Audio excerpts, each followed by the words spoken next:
Teu sangue em nossas vidas. Tá no 20. Nós buscamos essa condição. Fecha o seu microfone aí, Ronaldão. Pela tua graça. Nós pedimos de maneira especial também O que o Senhor seu. venha nos orientar nesta manhã. Nós aprendamos aqui aquilo que é necessário para o nosso caminhar. Perdoa nossos pecados. É a minha oração, a nossa oração, no nome do Senhor Jesus. Amém. Irmãos, esse livro de estudos, né?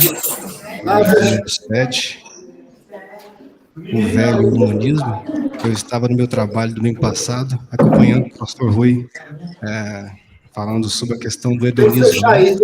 E hoje nós vamos dar seguimento a esses ismos, né? Da nossa época, do nosso tempo. Pede para ele fechar lá, ele que é o administrador, né? Mas eu só queria lembrar uma coisa aqui para os irmãos, e quero abrir parênteses e convidar você para que possa estar participando, né? Fechar a igreja lá. É tão rico, o assunto é tão rico. E aqui que eu coloco, olha só. Esse assunto é muito importante, por quê? Porque diz respeito a mim e a você. Aí tá falando lá de dentro, entendeu? Seu tempo, o tempo que estamos vivendo. Tô pegando viver de acordo com a vontade de Deus, viver a verdade de Deus, defender os princípios que Deus defende, aquilo que Deus ama, aquilo que Deus criou, aquilo que a vontade dele para nossas vidas sempre será um desafio, não é? Quando você olha para a palavra, a vida de Jesus, o salmista fala assim, olha, o zelo pela sua casa me consome, me consumiu. Então, para mim, para a sua vida, esses ismos são importantes porque nós estamos vivendo neste tempo. Diz respeito a mim e a você, aos nossos filhos, neste momento. Os desafios encontrados por Calvino. Olha, a revista, hoje, esse ano, nós estamos estudando aí, Seguindo a Verdade e Amor, e estamos com a revista aí já na 7ª lição, Certas Ideias e suas consequências, né?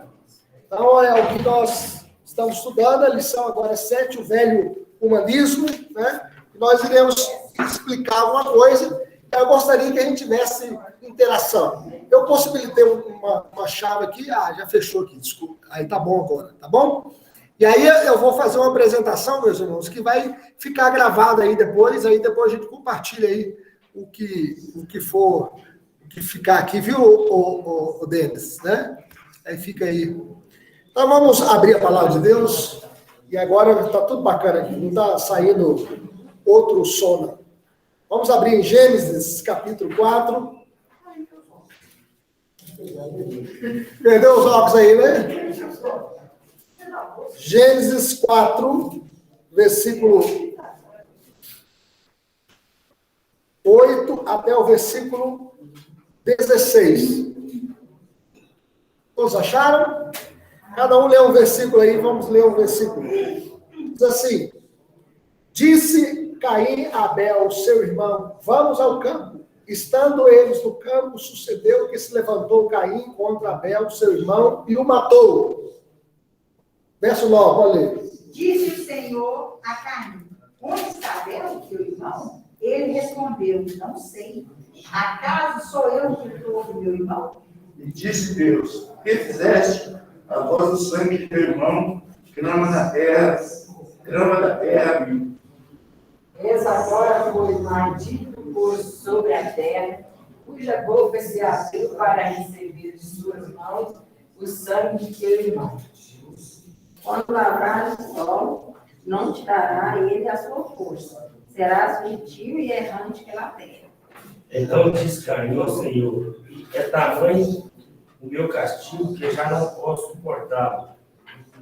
Eis que hoje me lanças da face da terra, e da tua presença hei de esconder-me. Serei fugitivo e errante pela terra. Quem comigo se encontrar, me matará. O Senhor, porém, lhe disse: Assim qualquer que matar a Caim será vingado 7 vezes. E pôs o Senhor um sinal em Caim para que não ferisse de morte quem quer que o encontrasse. Retirou-se Caim da presença do Senhor e habitou na terra de Nod ao oriente do Éden. Então, que Deus nos abençoe cada dia. Vamos orar com a Maria José. Vamos falar com Deus, pedindo a Deus que nos abençoe e fale ao nosso coração. Pai de amor, Pai de bondade, obrigado, Deus, por estarmos nessa manhã no tua casa.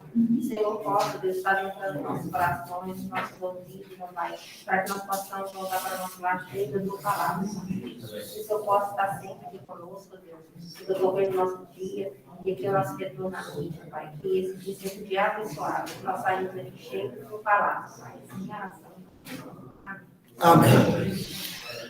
Glória a Deus. Meus irmãos, essa lição é de suma importância para nós hoje, o velho humanismo, né? E conduzir a moda humana é desumano.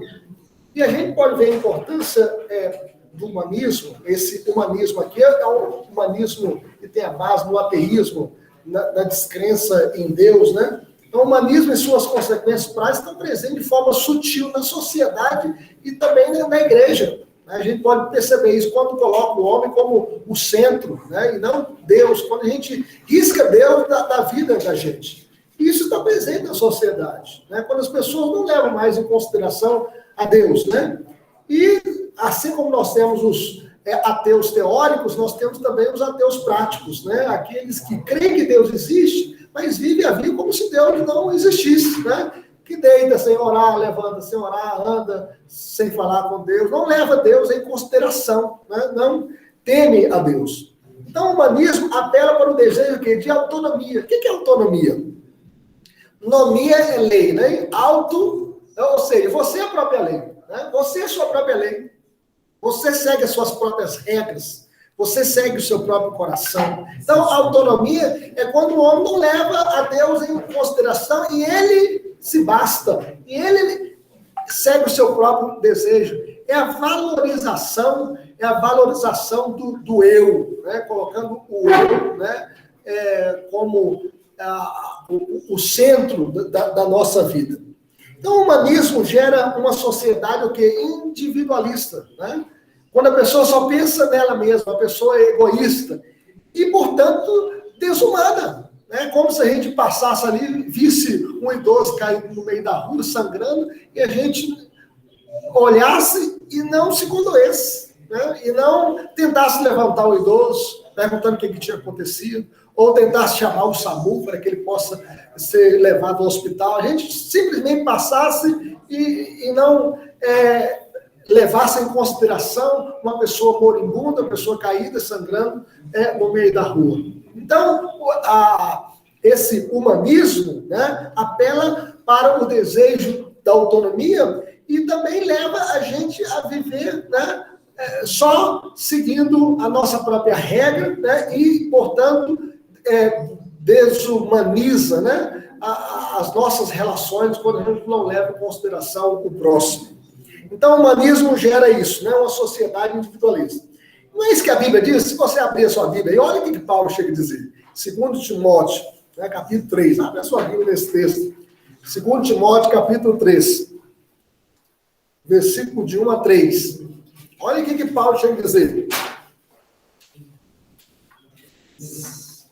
Pode? Sabe, porém, isto: nos últimos dias sobrevirão tempos difíceis, pois os homens serão egoístas, avarentos, jactanciosos, arrogantes, blasfemadores, desobedientes aos pais, ingratos, irreverentes, desafeiçoados, implacáveis, caluniadores, sem domínio de si, cruéis, inimigos do bem. Traidores, atrevidos, infatuados, mais amigos dos prazeres do que amigos de quem? De Deus. Tendo fome de piedade, negando-lhe, entretanto, o poder. Foge também desse. Parece que Paulo estava escrevendo hoje, né?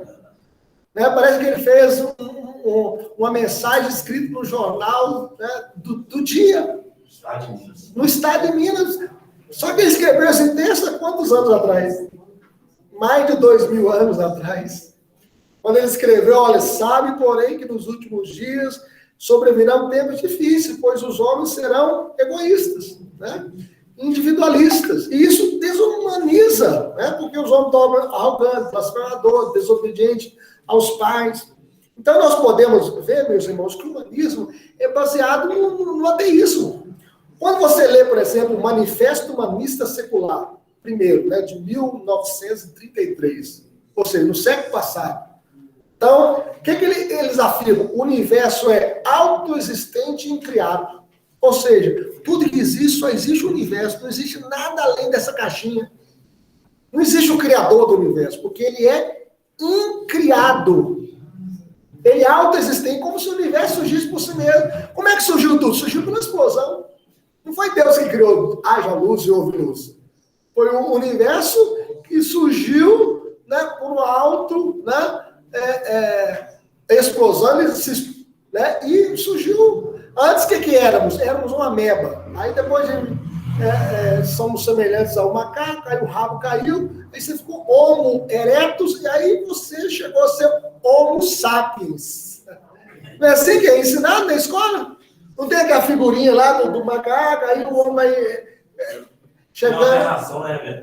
Isso é discreto. Ou seja, o universo surgiu por si mesmo, né? E o homem se basta. Aí no Manifesto Humanista Secular, aí 40 anos depois, né, 1973, o ano que eu nasci, 1973, ontem, né? Foi ontem. Afirma que a ética o quê? É autônoma e situacional, não necessitando de sanção teológica ou ideológica. Não tem esse negócio. A ética, quem decide é a sociedade. É autônoma, é situacional. Cada cultura, cada país tem o seu costume, tem as suas leis, e o homem que cria essas leis. Não tem esse negócio de Deus, não. Não tem esse negócio que Deus falou assim, não matarás, não adulterarás. Não, é a sociedade que cria essas leis. Se vocês convencionarem que é isso mesmo, é um acordo social, é um pacto social. Não tem esse negócio de levar em consideração que Deus quer o que é certo, o que é errado, o que é bom, o que é justo. Então, nós vivemos numa sociedade assim, né, onde, quando a gente fala de fé, lê Gênesis, por exemplo, mito. Tem negócio de Adão e Eva, isso é mito, gente, né? Nós somos frutos do acaso, o acaso criou tudo. Não tem esse negócio de Deus, não. Então, meus irmãos, a palavra de Deus é poderosa para libertar o homem desse cativeiro devastador. Existem muitas pessoas vivendo aqui assim, como se ele fosse a sua própria regra. Alguma colocação até aqui? Alguma pergunta? Alguém gostaria? Quando a gente leu lá em Gênesis, foi o primeiro homicídio, né? Em toda a Primeiro homicídio, né? Caim matando seu irmão. O irmão mais velho matando o segundo irmão, né? O outro irmão mais novo, né? E matou por quê? Porque Deus não aceitou o culto dele. Ele prestou um culto segundo as suas regras. Não segundo. Por exemplo, vocês podem perceber que ele pegou do fruto da terra. Ele não ofereceu um sacrifício segundo, né, o coração de Deus. O sacrifício de Abel já apontava para a cruz, porque ele ofereceu do melhor dos seus animais. Ele ofereceu um cordeiro ali. E aqui já apresentava para quê? Apresentava para a cruz. Ele sabia que tinha que ter derramamento de sangue. Aquilo era o vislumbre da cruz, que nós precisamos do Cordeiro de Deus, que tira o pecado do mundo. Mas quando Caim presta esse culto a Deus, pegando da terra, ele já tinha um pecado infiltrado no coração dele, né, velho? Tinha. O pecado já estava enraizado no coração dele, porque ele não se dispôs a fazer o melhor. Não se dispôs. Ele era um jactancioso. Era. E a Bíblia chega lá em dizer em 1 João, capítulo 3, que ele era do maligno. Ele era mal mesmo. Ele tinha uma predisposição para o mal, né? Para fazer o que é mal. Né? Então, meus irmãos, o objetivo da nossa lição hoje, né? E aí eu vou passando aqui, né? Tá para os irmãos que não vai sair aqui na tela, mas depois vai ficar gravado para vocês aqui, e para aqueles que estão acompanhando em casa. Então, a conscientização da influência e os prejuízos do humanismo no mundo. Né? A gente pode ver os prejuízos, né? Então, nós devemos ter essa conscientização dessa influência do humanismo, né? A gente vai mandar os nossos filhos daqui a pouco para onde? Para a universidade. Eles vão ensinar o humanismo lá. Não tem mais de Deus, não, gente. Né? Viu o pastor que foi na Federal, né? Na Federal. Aí tá lá, esse aqui é o cantinho das putas. Isso aqui é o cantinho dos homossexuais, né? Isso aqui é o cantinho do maconheiro. Está escrito lá na parede da Universidade Federal de Minas Gerais. Pichado. E ninguém foi lá pagar. Se alguém escrever isso lá no muro da sua casa, o que você vai fazer no outro dia, Enilson? Hã? Vai só tira lá, vai ou não vai? E vai vigiar para que o cara não faça isso, escrito lá no trabalho. Agora já pensou na parede da Universidade Federal, escrito isso lá? E ninguém tira. Colocasse Jesus lá. Hã? Ele é Jesus para eles colocam um X em cima dele lá, né? Então a gente pode perceber o quê? Que as pessoas não querem, né, a influência cristã. Né? Não querem influência cristã.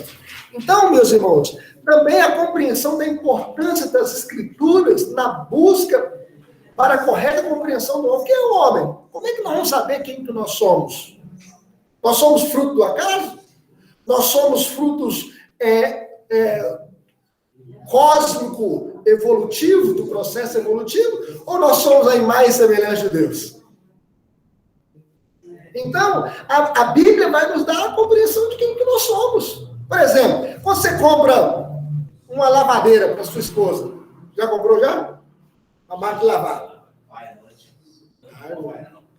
Não falha não, né? Não falha não, né? Você tem uma máquina de lavar lá. A primeira coisa que você comprou, vem dentro da caixa o quê? O manual. Manual de instrução. Como é que você vai agir, como é que você vai instalar, como é que ela vai funcionar corretamente. Assim, tem tudo que você comprar. Você compra o celular, Denis, novo. Na caixa vem o quê? Manual de instrução. Então, gente, a Bíblia é o nosso manual de instrução. Como é que Deus quer que você viva a vida? O Criador, né, te fez e colocou no seu chip, na sua mente, no seu coração. Aqui está o manual de instrução. Aqui está o manual de instrução. Então, a Bíblia é a nossa única regra de fé e prática. E terceira coisa é reafirmar a nossa fé na suficiência da Escritura para moldar a nossa visão de mundo. Então, a Bíblia é suficiente para nós. Né? A Bíblia é suficiente. Aquilo que Deus revelou na sua palavra é o suficiente para nós. Nós não precisamos inventar a roda. A roda já está inventada. Né? Toda a Escritura é o quê? É inspirada por Deus e útil para ensino, para correção, para educação, na justiça, a fim de que o homem de Deus seja perfeito e perfeitamente habilitado para toda a boa obra. Então, voltando aqui, meus irmãos, no nosso primeiro ponto, o humanismo e o sonho autônomo de nossos primeiros pais. Não é isso que diz a sua revista aí, o seu primeiro ponto? Então, veja, o humanismo coloca o homem no centro. Você é o centro. É aquilo que é chamado de antropocentrismo. Antro-homem, centrismo, o homem no centro. Então, o homem no centro. Adão e Eva desejaram o quê? Autonomia. Ter conhecimento de Deus a seu próprio modo. O que Adão e Eva desejaram? Desejaram ser igual a Deus. Quem colocou isso no coração deles? O diabo. Colocou porque eles não tinham pecado interno, como nós temos. A tentação interna. Eles tinham tentação externa. E o diabo, então, entrou na serpente e sugestionou para Eva. É assim que Deus disse? De todo fruto comerás livremente? Aí ela falou assim, não, de todo fruto comerás livremente, mas você não pode tocar na árvore do conhecimento do bem e do mal. Você não pode comer e nem tocar. Deus não disse que não podia tocar, ele falou que não podia comer. E aí o diabo falou o seguinte, veja Gênesis capítulo 3. Olha o que o diabo disse. Né? Gênesis 3, 4 a 6. Veja bem, meus irmãos. Veja que Satanás lhes ofereceu uma cosmovisão concorrente em que o ponto de referência não era Deus, mas o desejo pessoal deles. E o diabo tirou Deus. Não, é o que você desejava. Veja o que diz no verso aí. E eles não entenderam que nessa questão, independência é morte. Veja o que diz aí, Gênesis 3, versículo 4 a 6. Pode ler. Então a serpente disse à mulher, é certo que não morrereis, porque Deus sabe que no dia em que deles comereis, se vos abrirão os olhos, e como Deus sereis conhecedores do bem e do mal. Vendo a mulher que a árvore era boa para se comer, agradável aos olhos, e a árvore desejável para dar entendimento, tomou de frutos e comeu. E deu também ao marido, e ele comeu. Tá vendo? Olha aqui que quando o diabo se falou, é certo que não morrereis. A mulher falou, olha, o senhor disse comer desse fruto vai morrer. O diabo falou, é mentira. Onde Deus coloca um não, o diabo coloca um sim. Deus falou, não comereis do fruto proibido. O diabo, pode comer que você não vai morrer, não. Olha como ele gerou a dúvida no coração dela e depois, né, a dissimulação, a mentira. É certo que não morrereis. É certo que não morrereis. Tocar não podia, né? Tocar não podia, só não podia comer. Então, aí o texto, porque Deus sabe, olha, colocou Deus sabe que no dia em que Deus comer, vocês serão conhecedores do bem e do mal como Deus, vocês serão como Deus. Você viu que o diabo quer que a gente possa se colocar no lugar de Deus ou como Deus? Olha a tentação, gente. É como se a gente fosse Deus. Quando o homem se coloca no centro, ele se torna o seu próprio Deus. Ele tira Deus da jogada e se coloca no centro. E aí nós podemos ver, vendo a mulher que a árvore era boa, tomou, desejava para dar entendimento, tomou-lhe do fruto e comeu, e deu ao marido e ele comeu. Então, veja, em vez dela seguir como referência, ou seja, Deus como a referência, ela seguiu o seu desejo como referência. Então, nós não podemos seguir, né, o nosso coração como referência, mas nós devemos seguir Deus como a nossa referência. Então, após a queda, a referência deixou de ser quê? Deixou de ser Deus. A referência deixou de ser Deus. O homem passou a seguir o seu desejo, a cobiça do seu coração. Não é isso que a pessoa fala assim? Já pensou quando a pessoa começa a brigar com a mulher, aí começa a encontrar outra lá, aquela ali é mais novinha, né? Então, a de 40, agora aquela tem 20, né? E aí vou trocar a de 40 por duas de 20, né? É assim que ele começa a seguir o quê? Seguir o seu coração. Seguir o seu coração. Em vez de seguir o quê? O desejo do coração de Deus. Não é assim que nós temos visto? Quantas famílias sendo destruídas porque as pessoas estão seguindo o seu coração em vez de seguir o coração de Deus? E aí nós podemos, geralmente, o homem quebra a cara. Ou a mulher também, quando toma essa decisão. Quebra a cara, né? Vai comer, às vezes, capim com os animais ou lavagem com os porcos, né? Então, veja, no entanto, meus irmãos, a pessoa humana não existe, né? Autônoma e independente, né? Mas como criatura de Deus. O que nós somos? Nós somos criatura de Deus. Por exemplo, você para viver precisa respirar. Você está com a máscara aí, mas está respirando. É isso, Nilson? Você consegue ficar 5 minutos sem respirar, Nilson? 5? É? 5 é muito. 3? Talvez nem 3. 2,5. 1 minuto e meio capaz de dar mais. Vamos fazer um teste de 2 minutos? Hã? Você quer fazer um teste, não? Vamos colocar uma máscara sufocante, que está com o nariz e a boca que não entra ar e nem sai ar. 2 minutos e meio, você consegue? Hã? Consegue? Hã?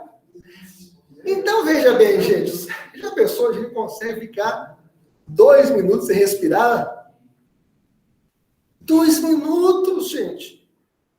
E quem é que te dá a respiração? Jesus. É o Senhor. Se você respira, é porque Deus te dá o fôlego de vida. Por exemplo, você está dormindo, você dorme um sono profundo, dorme, Maria?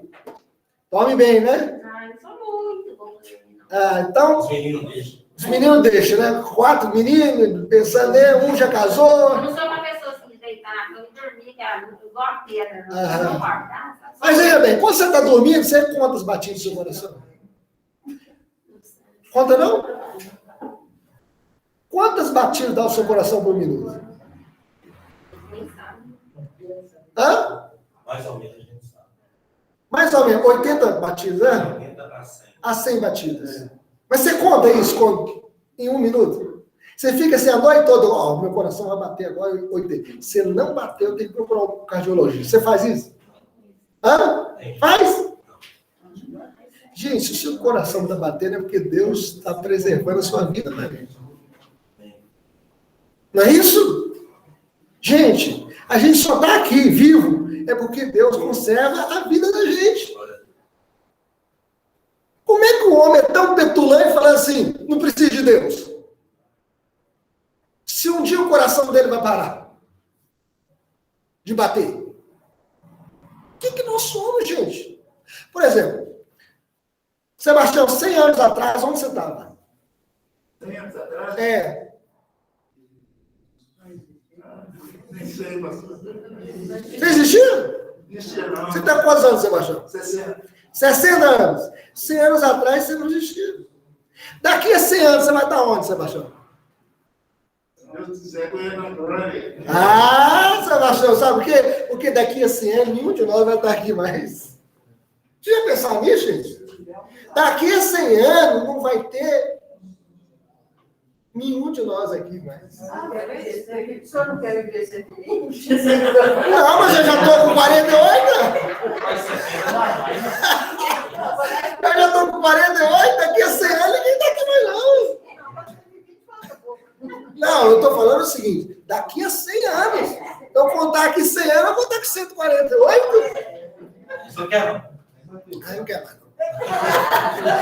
Então veja bem, meus irmãos, olha, todos os seres criados são dependentes de Deus. Maria, essa semana eu vou mexer com a Maria mais aqui, tá bom? Desculpa, Maria. Você comeu arroz e feijão? Comeu? Você já ficou 15 dias sem comer arroz e feijão? Você já pensou num negócio desse, meu irmão? A gente tem que comer todo dia. A gente tem que respirar todo dia. E quem dá isso a gente? Deus. Por exemplo, não é o supermercado, mas nasce lá no supermercado? Nasce, Cristiano? Tem que plantar. Se você não plantou, alguém plantou. E para você comprar no supermercado, Deus te deu força para trabalhar, ganhar o seu dinheiro e comprar. Vamos ler o que diz a Bíblia, meus irmãos? Atos capítulo 17. Por que eu estou falando isso? Porque a Bíblia fala isso. Que nós não somos independentes, nós somos criaturas. E a nossa independência de Deus é morte. Não tem aquele negócio que o Dom Pedro I falou assim, independência ou morte? Não falou assim? Se você falar isso de Deus, ó, independência de Deus, você está morto, meu filho. Independência é morte. A independência é morte. De Deus é morte. A gente quer independência de Portugal, graças a Deus, né? Mas independência de Deus é morte. Veja o que diz aí. Atos 17, 25. Pode ler. Nem recebido por mãos humanas, vamos seguir alguma coisa precisasse. Pois ele mesmo é quem a todos dá vida, respiração e tudo mais. Está vendo? E tudo mais. Veja aí. Tudo mais é o quê? Respiração. Nós falamos da respiração aqui. O Enício não consegue respirar 2 minutos. Nenhum de nós aqui, muito tempo, a gente sem respirar morre. Ele dá respiração e tudo mais. Arroz e feijão, saúde, batimento cardíaco, os órgãos funcionando direito, né? A glicose controlada, a pressão controlada, a tireoide controlada. Vocês já viram alguém ter um problema de tireoide? Você teve problema de tireoide, não foi, Ana? Quase morreu. Você precisa da sua tireoide? Precisa. Se você não... Aquilo controla o quê? Controla o cálcio. Não é assim? Quem não tem, precisa tomar cálcio. Tem um suplemento. Olha como é que o corpo funciona, gente. Teve uma irmã que fez a cirurgia de tireoide, a médica não falou que ela tinha que tomar cálcio, e ela chegou lá morrendo e tudo paralisando, os membros do corpo paralisando por falta de cálcio, né? Ela não sentia mais as pernas, não sentia mais os braços, dizendo que estava morrendo, até que a médica chegou e aplicou, né, o medicamento e ela voltou. Né? Então, a gente pode perceber que nós não somos autônomos. Verso 28, pode ler deles para nós aí. O que diz o texto? pois nele vivemos, e nos movemos, e existimos, como alguns dos nossos poetas têm dito, porque dele também somos geração. Nele vivemos, ou seja, a sua vida depende de Deus, nos movemos. Aí você levanta, né, assim de manhã, vai para o serviço, e aí os seus braços estão funcionando, seu coração está batendo, seus pulmões estão funcionando, sua cabeça está funcionando, você sabe qual ônibus que você vai pegar, você entra no seu carro, sabe passar a marcha, sabe o que é direito, sabe o que é esquerda, tudo isso, gente, esses movimentos, né, é a bênção de Deus sobre a sua vida, sobre a sua vida. Olha que bênção! Que bênção! E o texto vai assim, e existimos porque Deus nos chamou à existência. Deus nos chamou à existência.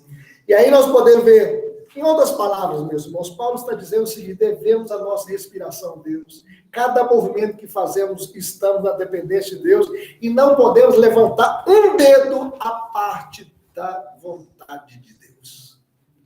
Ah, pastor, mas eu levanto porque Deus te deu saúde.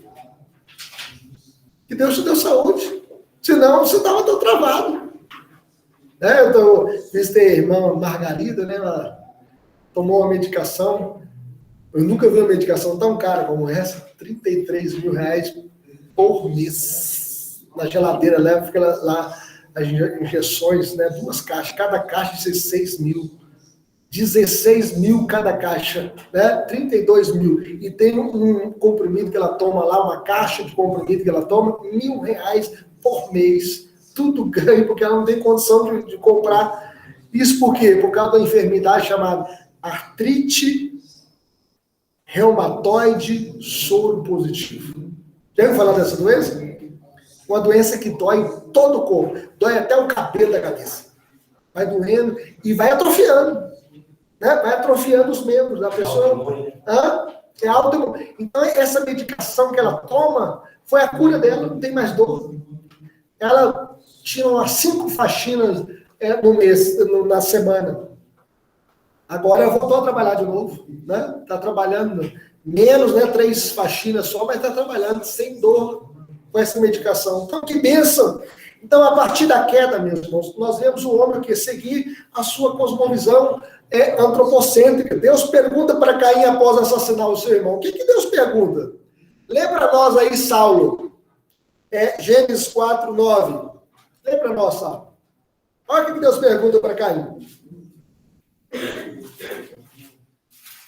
Pode ler. 4:9. Disse o Senhor a Caim: onde está Abel, teu irmão? E ele respondeu: não sei, acaso sou eu, tutor do teu irmão? O que Deus perguntou após o assassinato aqui? Onde está o teu irmão? O que ele respondeu, Socorro? Ele respondeu com outra pergunta. Não sei, acaso sou tutor do meu irmão? Eu não queria nem saber, porque ele tinha matado, mas ele estava desse 22 vezes, né? Não é verdade? Ou seja, escondeu. Tem gente que escondeu o crime para Deus? Ele foi desaforado, né? Foi desaforado. Olha a petulância do homem, gente. Sou eu, doutor. Não sei dele, não. Não sei quem tá, não. Olha, ele matou, levantou, escondeu o corpo, cometeu um crime. Deus viu tudo, porque tudo que a gente faz na presença de Deus. E Deus pergunta: onde está o teu irmão? Não sei.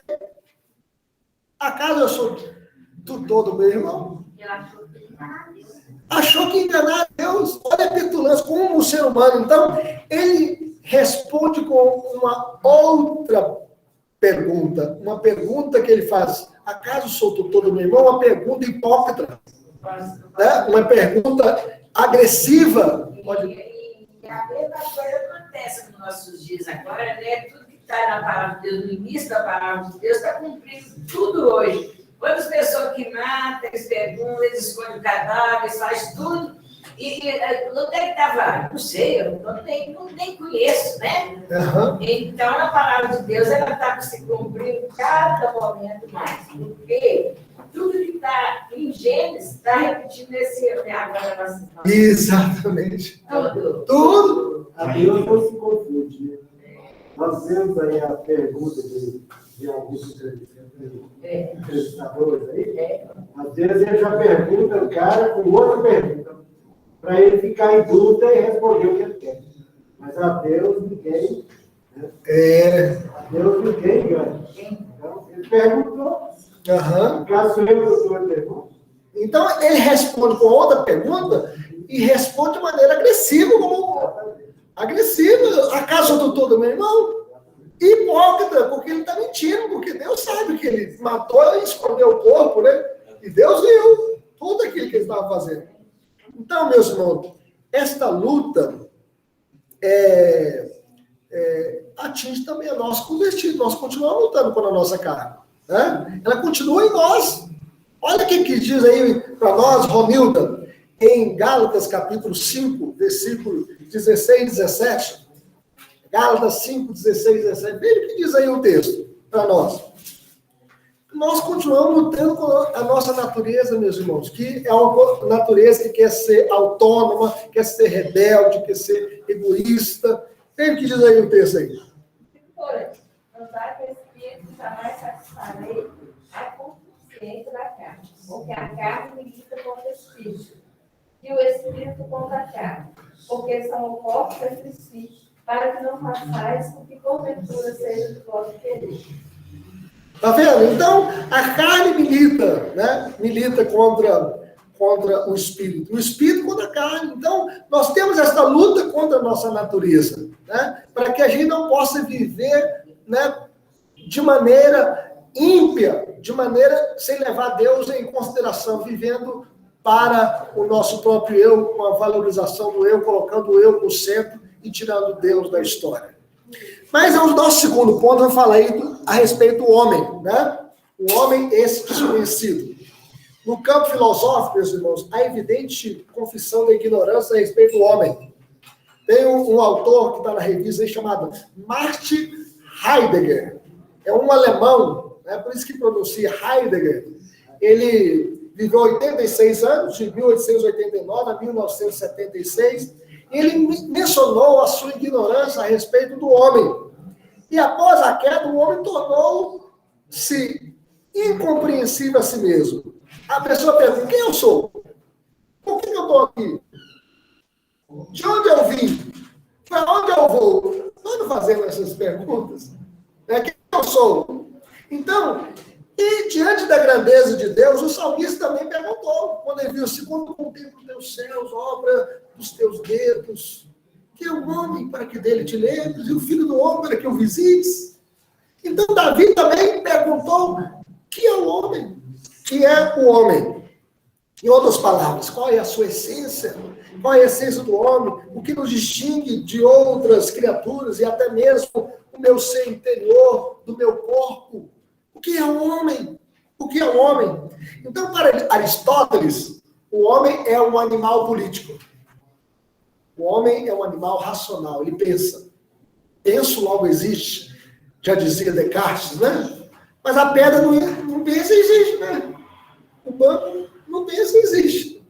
Mas ele pensava o seguinte, penso, logo existo, né? Então, para o evolucionista, o homem é um animal desenvolvido. Nós desenvolvemos. O que nós éramos? Antes uma ameba, depois o macaco, o rabo caiu, o homem ereto e, por fim, o homo sapiens. Não é isso que pensa o evolucionista? Né? Esse processo evolutivo, esse processo cósmico evolutivo. E para Sartre, né? Chamado Jean-Paul Sartre, né? Ele dizia o seguinte, a vida é um absurdo encaçapado dentro do absurdo. Quando a gente risca Deus da história, tudo fica escuro. E a gente pensa o seguinte, a vida não tem sentido. Ele só fala bobagem, né? Só fala bobagem. E ele falou assim, o homem é uma paixão inútil. Ele tem paixão, mas a paixão é inútil.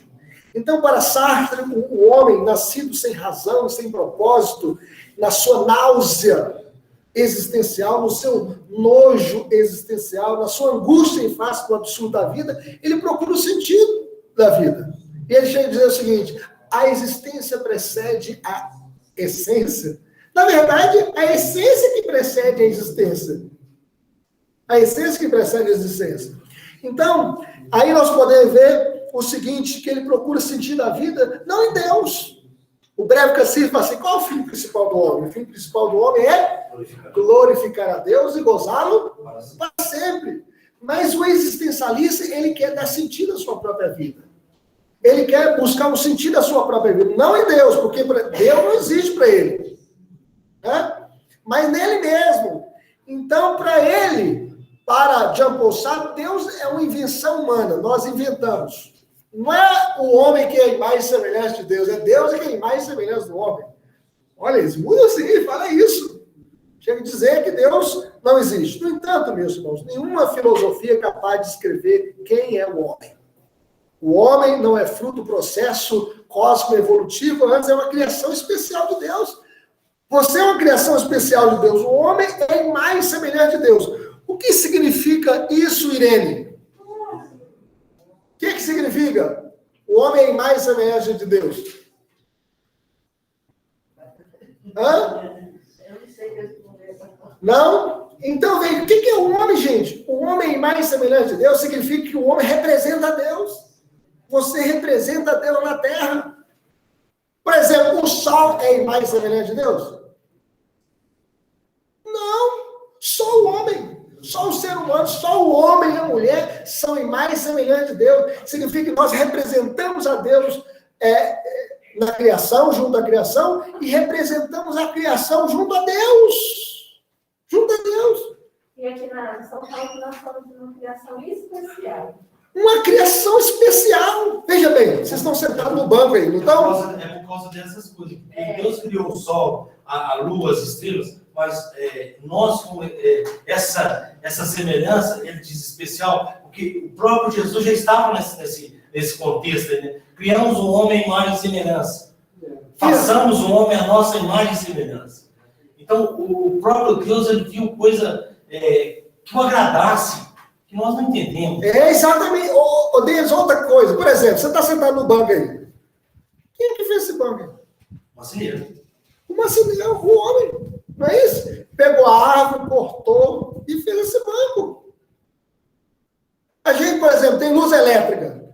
Quem desenvolveu lá, pegando a água e fazendo aqueles geradores para gerar energia para o Brasil todo? O homem. Porque o homem é a imagem e semelhança de Deus. Deus não é criador? O homem é criativo. Olha, o homem espelha Deus. Ele cria a partir da criação. Deus cria do nada todas as coisas. O homem cria a partir daquilo que Deus criou. Via energia na sua casa, faz a lâmpada. Sabe quantas vezes o pai da energia, né, testou a lâmpada para ela funcionar? 10.000 vezes. Até chegar na lâmpada que a gente tem hoje. Já pensou um negócio desse? Então, o homem faz um carro para você movimentar, se locomover de uma cidade para outra, da casa para o trabalho, do trabalho para casa. Olha, quem é que deu Deus deu isso ao homem? Essa criatividade de desenvolver, né? Desenvolver a cultura. Hoje a gente fala de cultura, o que é? O empreendimento, tudo aquilo que o homem coloca a mão, ele produz alguma coisa. Né? O Enil já trabalhou lá na Fiat, lá. Né? Então ele viu lá muitos carros sendo feitos. Né?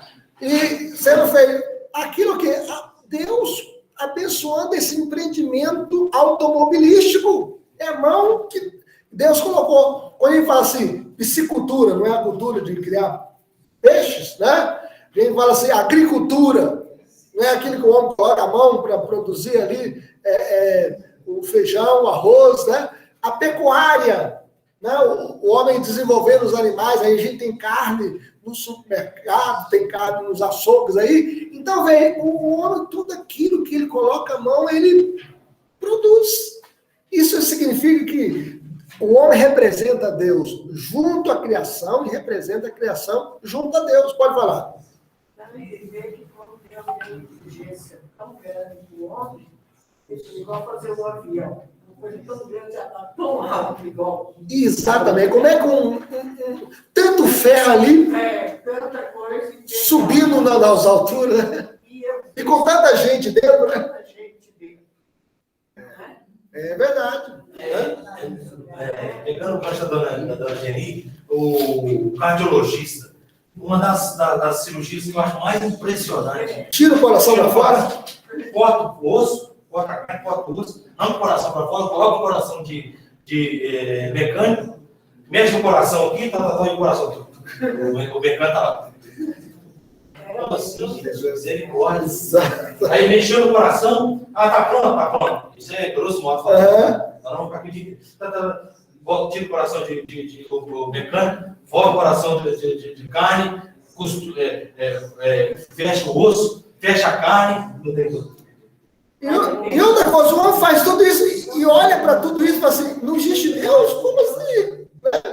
Pode falar, Maria. Domingo atrasado, como é que chama aquele pastor? Ele é aquilo. Sérgio. Ele falou sobre você, sabe? Deus deu tanta sabedoria ao homem, tanta inteligência, mas teve coisa que Deus não deu poder ao homem, que é o caso de respirar debaixo da água. O homem não consegue. Verdade. O homem não consegue voar. Então, assim, aquilo que Deus permite, o homem expande, mas aquilo que não é permissão de Deus, não tem como ele fazer. Eu achei muito interessante. E senão ele ia ser igual Deus.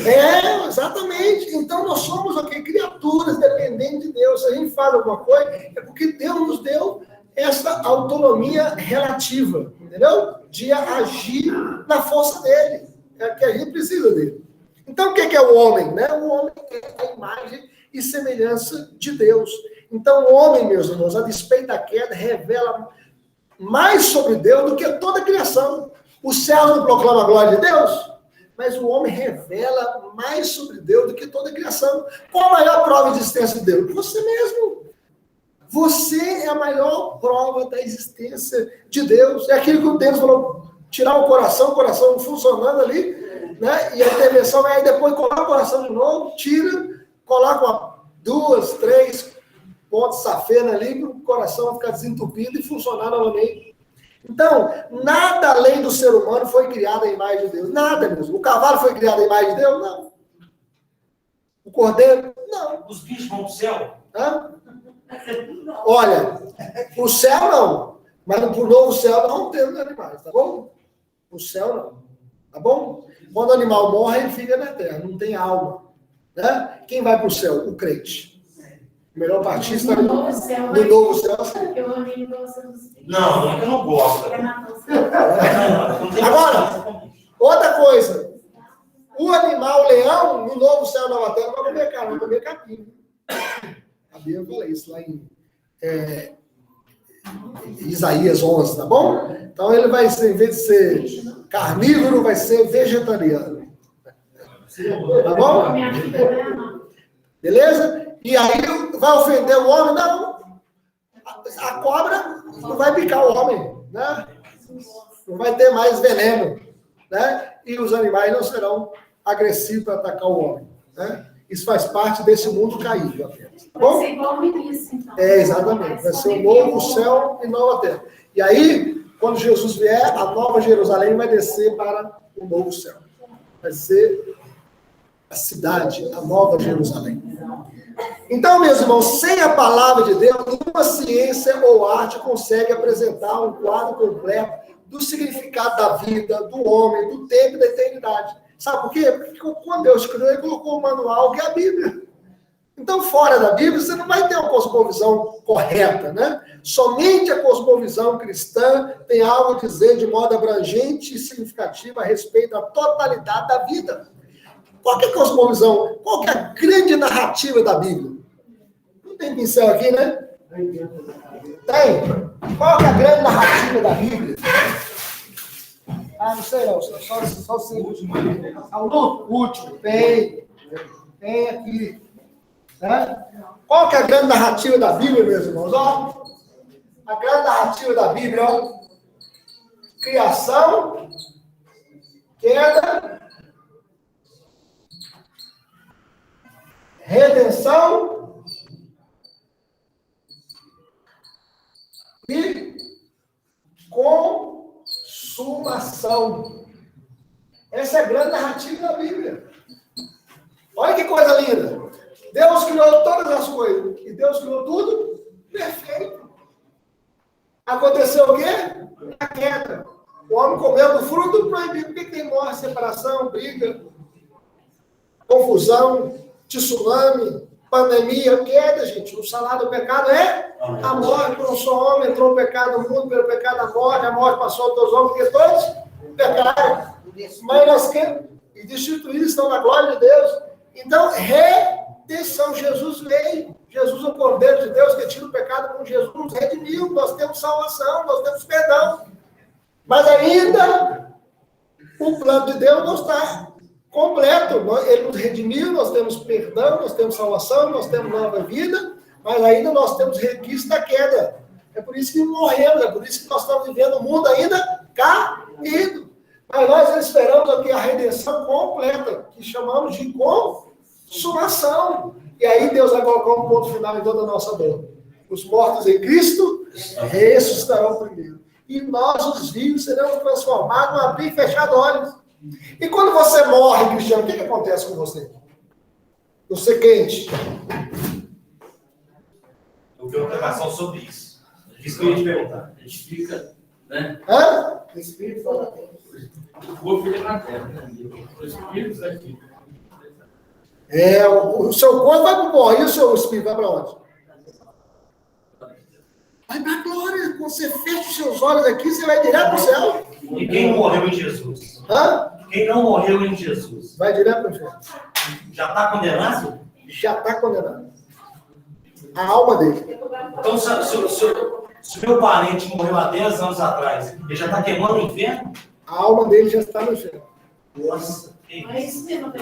E o corpo está na A porta. pregação estava certa. Entendeu? Só que ele é batista. Assim. Já está sofrendo no inferno. Então, a mesma linha da... A palavra de Deus fala assim, é melhor partir estar com Cristo, que é incomparavelmente melhor. Não, eu não estou falando purgatório. Não falei isso. Não, de jeito nenhum. Então, veja bem, ele já está sofrendo. Aí, entende? Quando Jesus vier, ele vai receber um corpo... Corruptível. Não, Incorruptível. não, o crente, incorruptível. Vai morar no novo céu e nova terra, entendeu? O incrédulo vai receber um corpo para ser lançado no lago que arde com fogo e enxofre. A Bíblia diz que a morte e o inferno vão ser lançados para dentro do lago do fogo. E aí a pessoa, o ímpio, vai sofrer tanto na carne quanto no espírito. Eternamente. Seria Hã? o mesmo corpo que seria antes, né? As mesmas É o mesmo corpo, só um corpo adaptado para ser lançado no inferno. Para ser lançado no inferno. Então, gente, na consumação... Não, peraí, não. A gente, é aquela tendo aula, né?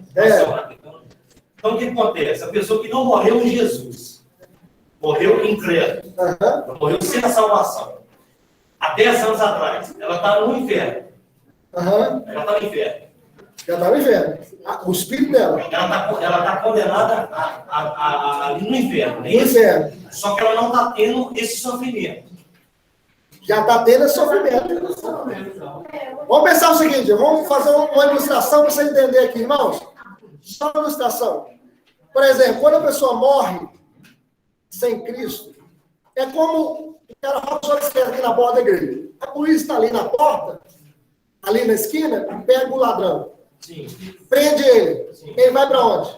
Cadeia. Cadeia. Ele foi julgado ainda? Não. Não. Mas ele está sofrendo já na cadeia. Ele foi preso preventivamente. Até que ele receba a sentença final do juiz. Então, veja, a pessoa que morreu sem Cristo, ele está preso preventivamente no inferno. Sofrendo já. Entendeu? Por causa do crime dele. Quando Jesus vier, ele vai receber a sentença final. Estás condenado eternamente. Agora ele vai sofrer. No corpo não, porque vai receber um corpo para ser lançado para dentro do lago de fogo. Isso é muito triste, porque a gente tem que pregar. 10 anos atrás, eu não preguei, eu não falei. Eu estou te citando isso, o Deus deve. Um cara amigão meu, sabe? Amigão, você sabe disso. Então, ele eu não sei, a gente não pode julgar. Eu não estou julgando. Misericórdia. Mas, pelas coisas que a gente via, a gente acompanhava muito, né? O Saulo sabe disso. E amigão meu, ele já está no inferno. Já está no inferno. Eu não teve preguei. a oportunidade. Ele teve porque ele ouviu o evangelho aqui. O sangue nosso vai ser requerido. Mas ele ouviu o evangelho aqui. Então, meus irmãos, só concluindo aqui, vou passar rápido aqui. Expressões do pensamento humanista. Subjetivismo ético. A validade da verdade está limitada ao sujeito que conhece e julga. Veja bem, o que é o subjetivismo? A verdade, Emilson, é o que é verdade para mim. O que é certo para mim. O que é verdade para mim. Isso é o subjetivismo ético, né? E aí nós podemos ver, não há uma realidade idêntica para todos. Toda certeza é pessoal e toda verdade é subjetiva. E aí nós podemos ver o que diz a Bíblia. Ai do que ao mal chamam bem, ao bem mal, que fazem da luz, da escuridade luz e da luz escuridade, põe o amargo por doce e o doce por amargo. Ai dos que são sábios aos próprios olhos e prudentes em próprio conceito. Né? A verdade não é aquilo que é verdade. Para mim, a verdade é a verdade absoluta. O que o subjetivo faz? Nega a verdade absoluta, não existe verdade absoluta. Cada um tem a sua própria verdade. Segunda coisa aqui, meus irmãos, relativismo ético. A ética e a moral são definidas pela sociedade. Quem define o que é ética é a sociedade. É o que pensa o relativismo. Tudo é relativo. Nada é absoluto. É proibido proibir. Então, o relativismo ético diz o seguinte: o certo ou errado depende da sociedade, da época, do grupo, da cultura. Tudo é relativo dependendo da situação em que a pessoa se encontra. Não há um padrão ético universal. É o que diz o relativismo ético. Não é isso que a sociedade ensina? Tudo é relativo, né? No entanto, meus irmãos, nem tudo que é prática de um povo quer dizer que é certo. Por exemplo, tem algumas tribos aí que se o menino nasce aleijado, enterra ele vivo. Só porque eles têm esse costume quer dizer que ele é certo? Não existe cultura neutra, meus irmãos. Tem a cultura que glorifica a Deus e a cultura que não glorifica a Deus. E aí nós podemos ver, por exemplo, é costume do esquimó. Já viu? Esquimó, daquele que mora lá no Ártico, lá nas terras geladas, tudo gelado. É costume dele, como forma de hospitalidade, se você vai visitar lá o esquimó, aí ele, para fazer um bom agrado para você, ele oferece a esposa para o visitante em seu lar. Quer dizer que essa cultura é neutra? Quer dizer que essa cultura é neutra? Não, essa cultura é a cultura que não glorifica a Deus. Depois vai esse negócio aí.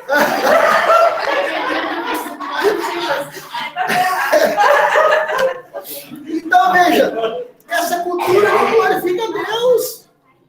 Então, veja, além do mais, se toda a comunidade está com a razão, então não há como solucionar os conflitos entre comunidade e nações. Então, não é o relativismo ético, né? A verdade absoluta tem um padrão universal, meus irmãos. Tem um padrão universal. Não adulterarás, isso vale para o esquimó, vale para o americano, vale para o brasileiro, vale para o japonês, vale para todo mundo, em qualquer lugar. Então, veja, pluralismo. O que é o pluralismo? Pluralismo é uma multiplicidade de ideias sobre o mesmo assunto. Ou seja, cada um tem a sua ideia. Né? Cada um tem a sua ideia. O que é um computador? Cada um tem a sua ideia. Aí são amontoado de ferro que está aqui dentro, de teclas e tal, né? Cada um tem a sua ideia. Ou seja, é uma multiplicidade de ideias sobre o mesmo assunto. Ou seja, não existe verdade absoluta. Cada um tem apenas um pedacinho da verdade. Como assim não existe verdade absoluta? Vamos ver aqui. Ó, vou colocar aqui. 2 mais 2 é igual ao quê? 5. É 5, né? Se você for fazer uma prova de concurso público deles, e aí você vai ser Polícia Federal, ganhando mais 20 mil reais. Aí a pergunta está lá, 2 mais 2 é igual a... Aí você coloca 5.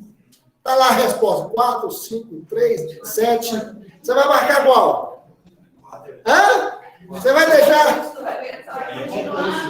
Você tem certeza? Absoluta. É verdade absoluta isso aqui? Absoluta. 2 mais 2 são 4? É verdade absoluta, Socorro? É verdade absoluta, exemplo, se alguém falasse assim, ó, então veio Brasil, capital do Brasil, aí está lá Atenas. Aí está lá a resposta A e B, só. E Brasília. Capital do Brasil. Aí você vai fazer a prova, para você passar num concurso lá de auditora federal, ganhando 12 mil reais. Aí você vai colocar o quê? Atenas. Ou Brasília? Brasília? Verdade absoluta? É ou não é? Como não existe verdade absoluta? Isso aqui é verdade absoluta, meus irmãos. Não é cada um tem a sua verdade, não. Não é Atenas nunca, nem Moscou, Brasília. Né? E aí nós podemos perceber, mesmo, os mandamentos de Deus permanecem como norma absoluta para nós. Deus fala assim, não matarás. É verdade absoluta? Não dirás falso testemunho contra o teu próximo. É verdade absoluta? Vale para qualquer pessoa em qualquer lugar do mundo? Em qualquer lugar do mundo. Não cobiçarás. É verdade absoluta? É verdade absoluta. Porque... A gente estava estudando essa revista lá em casa, lição, que o que está dominando muito é o relativismo ético, né? Exato. Certo é errado, errado é certo, a gente estava até, né? Cada um tem a sua verdade.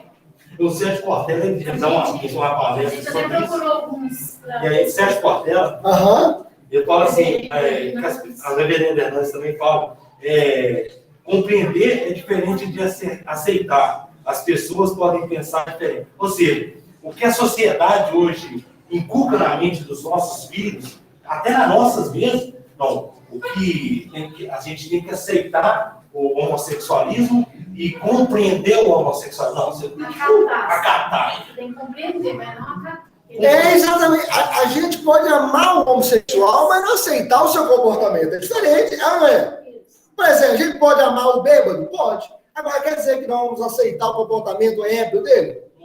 Não dá, né? Então, a gente ama as pessoas, mas a gente, para discordar, a gente pode discordar dele, desse comportamento. E o que eles estão querendo fazer é que a gente tem que concordar. Exatamente. Aí, Denis, nós vamos para o último ponto aqui, que é chamado o quê? O toleracionismo. O que é a tolerância, meu senhor? A tolerância nunca deve substituir o interesse pela verdade, em nome do politicamente correto. Hoje a gente fala assim, hoje a gente pode falar assim, a palavra denegrir. Não, você não pode falar denegrir porque é o quê? Tornar negro. Meus irmãos, as palavras têm a sua polissemia, têm o seu sentido. As palavras não são coisas, não são pessoas. Você entendeu agora? O politicamente fala assim, você não pode falar contra o homossexualismo. Isso não é politicamente correto. Olha bem, como não podemos falar? Porque Deus, quando fez o casamento lá, ele fez o casamento entre Adão e Ivo ou Adão e Eva? Como eu não posso falar? Por exemplo, eu falei no casamento, há pouco tempo atrás, meus irmãos, que o casamento é heterossexual. O que é o casamento heterossexual? O casamento entre um homem e uma mulher.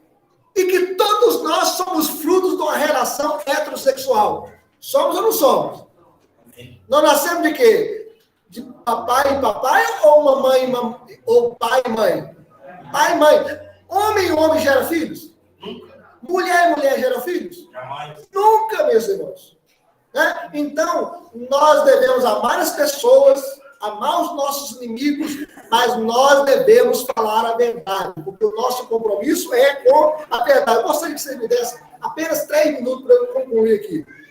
Então, meus irmãos, a nossa unidade é da verdade.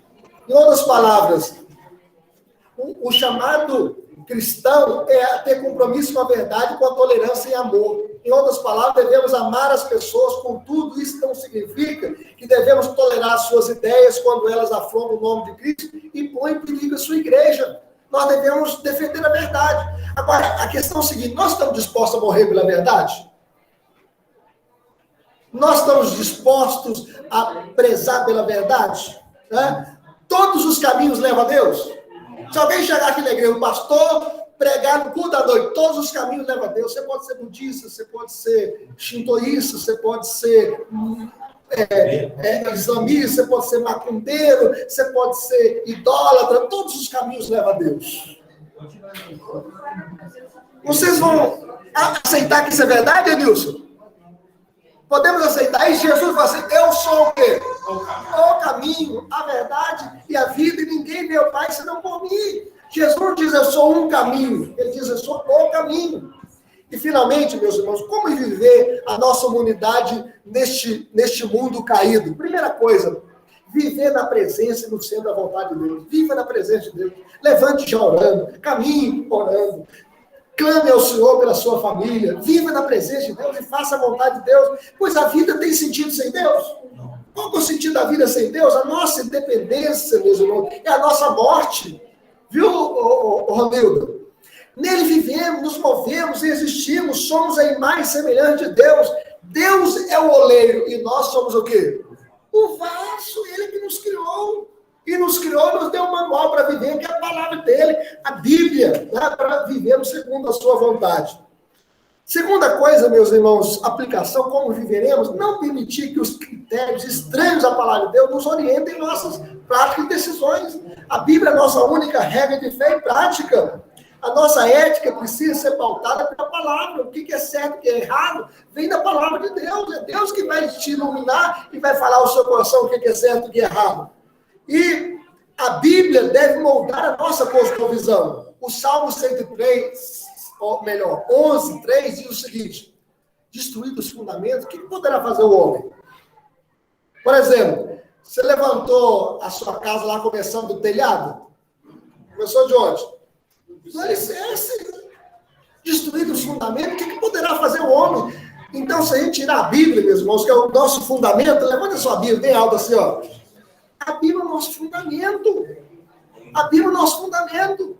E que nós possamos tê-la sempre, né, nas nossas mãos, que possamos ler a palavra do Senhor e que possamos ter esse fundamento para criar os nossos filhos na presença do Senhor. E, finalmente, siga o modelo do homem perfeito. Quem que é o homem perfeito? Jesus, meus irmãos. Jesus é o homem perfeito. Né? Não vivamos como o primeiro Adão, que queria autonomia, independência, individualismo, egoísmo, violência, hipocrisia, como Caim, a violência de Caim, que matou o seu irmão, mas como Jesus, que veio para servir e não ser servido, que possamos seguir o exemplo de Jesus, aquele que se esvaziou a si mesmo, né?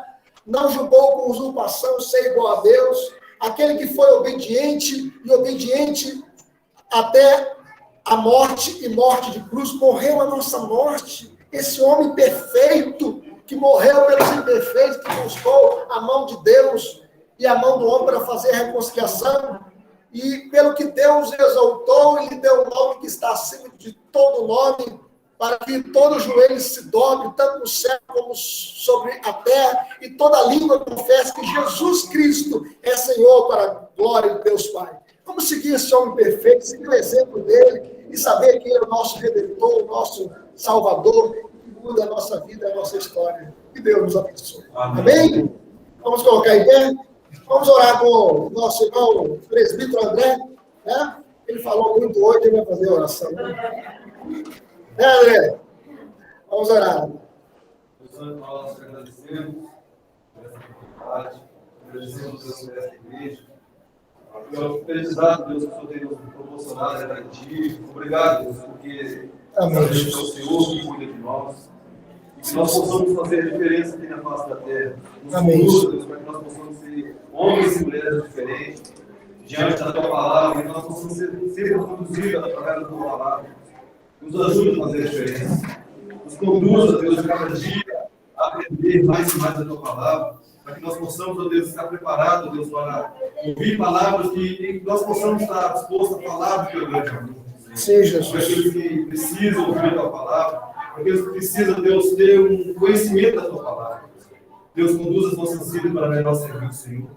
Abençoa, Deus, essa igreja, abençoa a vida do pastor que trouxe a palavra, abençoa a sua vida, que ele possa ser um porta-voz do Senhor aqui nessa igreja, em nome de Jesus. Aonde for que ele estiver, Deus, que ele possa ser conduzido pelo teu Santo Espírito, em nome de Jesus. Abençoa cada filho que faz presente, a cada professor, Deus, da escola dominical, E, Deus, nós te pedimos, Deus, te agradecemos por esse momento, pelo café que nós tivemos ali, Aleluia. pelas irmãs que preparou, Deus, conduz a vida de cada um delas, para melhor servir o Senhor. E que nós possamos, ó Deus, ter esse aprendizado marcado nas nossas vidas, para que nós possamos, ó Deus, a cada dia ser direcionado pelo Teu Santo Espírito. Abençoa cada um de nós, Deus, derramando a Tua graça e a Tua misericórdia sobre nós. Sabemos que nós somos falhos, somos pecadores, e carecemos do Senhor a cada dia. Aleluia, Jesus. A graça do Senhor, porque sabemos sem a Tua graça nós não somos nada. É por isso que nós estamos aqui, para aprender mais e mais sobre a Tua palavra. E nos conduza, Deus, para melhor serviço. Amém, É o que eu Jesus. vejo pedir nessa manhã, Deus. Conduza as nossas vidas, para cada dia nós possamos estar de joelho diante da Tua palavra, rendida a Tua palavra, em nome de Jesus. Amém, Eu Jesus. peço e te agradeço com perdão dos meus pecados. Aumenta a minha fé em Ti, Deus, em nome de Jesus. Amém. Deus abençoe os irmãos. Que bom domingo. Domingo de Dia dos Pais. Um forte abraço aos pais e cada família aqui. Deus abençoe. Deus abençoe as crianças aí. Mateus, Marcos, Felipe. Bênção. Glória a Deus. Eu vejo gente, essas coisas, essas pessoas.